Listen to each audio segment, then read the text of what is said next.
Welcome to this tutorial. In this tutorial, I'm going to show you how you can remove the location permissions of your Snapchat from your Android device.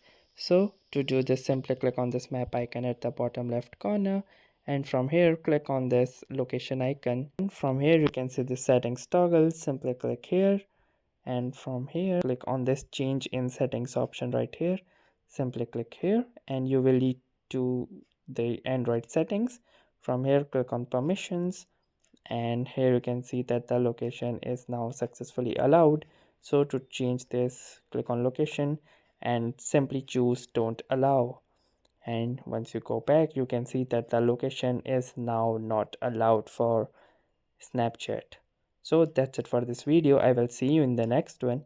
If you like this video, make sure to hit the like button as well, comment on this video, share it, and don't forget to subscribe to our channel.